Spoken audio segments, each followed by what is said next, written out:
राजस्थान की वीरभूमि नवरत्नगढ़ सदियों से बहादुरी, सम्मान और पराक्रम की गाथाओं की गवाह रही है। इस धरती पर जन्मी हर पीढ़ी ने अपनी वीरता और धैर्य से इतिहास रचा। लेकिन सबसे अलग कहानी है रानी तारिणी की, जो न केवल तलवार की धार में निपुण थी, बल्कि दिमाग की तेजस्विता में भी पीछे नहीं थी।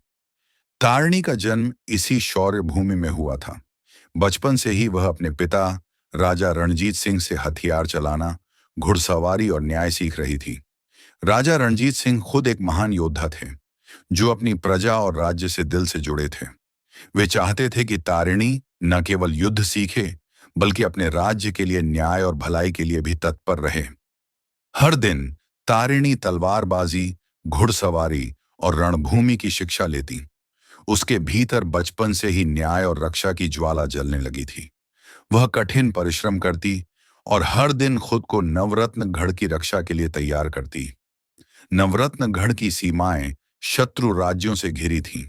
समय समय पर शत्रु राजा शक्ति बढ़ाने के लिए आक्रमण की साजिश रचते। उसके पिता जानते थे कि ये संकट केवल तलवार से नहीं, बल्कि चतुराई से भी टल सकते हैं। एक रात तारिणी के सपनों में उसके पूर्वजों की गाथा गूंज उठी। वे चेतावनी दे रहे थे कि संकट केवल बहादुरी से नहीं, बल्कि बुद्धिमत्ता और धैर्य से भी सुलझता है। उसी दिन तारिणी ने प्रण लिया कि वह नवरत्नगढ़ की सबसे बहादुर रानी बनेगी। धीरे धीरे युद्ध के बादल घिरने लगे। शत्रु राज्य ने बार बार हमला किया और अंततः भीषण युद्ध छिड़ गया। दुश्मनों ने अचानक आक्रमण किया और पूरा किला रणभूमि बन गया। राजा रणजीत सिंह ने मोर्चा संभाला, लेकिन वे समझ रहे थे कि यह लड़ाई लंबी है। उन्होंने तारिणी को बुलाकर कहा, अब तुम्हें राजवंश का नेतृत्व खुद संभालना है। तुम्हारे अंदर मेरे जैसी तीक्ष्णता और उससे भी अधिक समझ है। तारिणी ने बाल बांधे, तलवार संभाली और सैनिकों का हौसला बढ़ाया। उसने किले के हर रास्ते, हर मोड़ का रणनीतिक इस्तेमाल किया। उसकी चतुराई और साहस ने दुश्मनों की कितनी ही चालों को नाकाम कर दिया। पर कठिनाई तब बढ़ी जब दुश्मनों ने तारिणी की छोटी बहन मीरा को बंदी बना लिया। तारिणी की आंखों में दर्द और गुस्सा दोनों साफ थे। उसने अपने सबसे करीबी मित्र वृंद के साथ योजना बनाई। छल व चतुराई से दुश्मन के किले में घुसना, मीरा को छुड़ाना और सुरक्षित लौटना। उन्होंने महीनों तैयारी की। तारिणी ने सामान्य कपड़े पहने, अपनी पहचान छुपाई और दुश्मनों के सिपाहियों को चतुराई से भटका दिया। उन्होंने गुप्त सुरंगें, पहाड़ और पहरेदारों की फौज के बीच से होकर रास्ता बनाया। रास्ते में कई बार डर लगा, लेकिन तारिणी ने कभी हार नहीं मानी। किले में घुसने के बाद उसने अपने साहस और दिमाग का कमाल दिखाया। पहेलियां, जादुई जाल और दुश्मनों के हर फंदे को पार किया। एक बार तो एक जादूगर ने काला जादू चलाने की कोशिश की, लेकिन तारिणी की इच्छा शक्ति और मन की एकाग्रता ने उसे जीत दिला दी।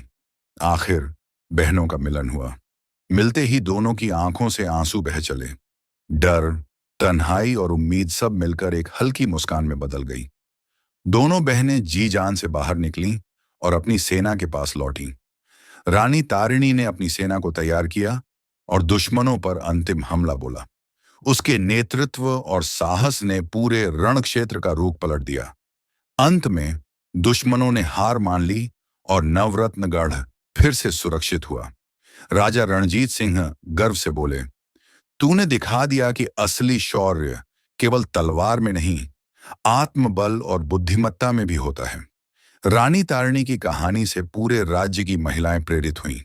वो अकेली रानी नहीं रही, एक मिसाल बन गई जो हर पीढ़ी के लिए मिसाल बन गई। राजमहल की छत पर रानी तारिणी सूर्य की पहली किरण देख मुस्कुराई। उसने साबित कर दिखाया कि हर चुनौती में एक अवसर है और आत्मविश्वास ही सबसे बड़ी ताकत है। यह गाथा राजस्थान की वीरता, स्त्री शक्ति और धैर्य की सच्ची मिसाल है।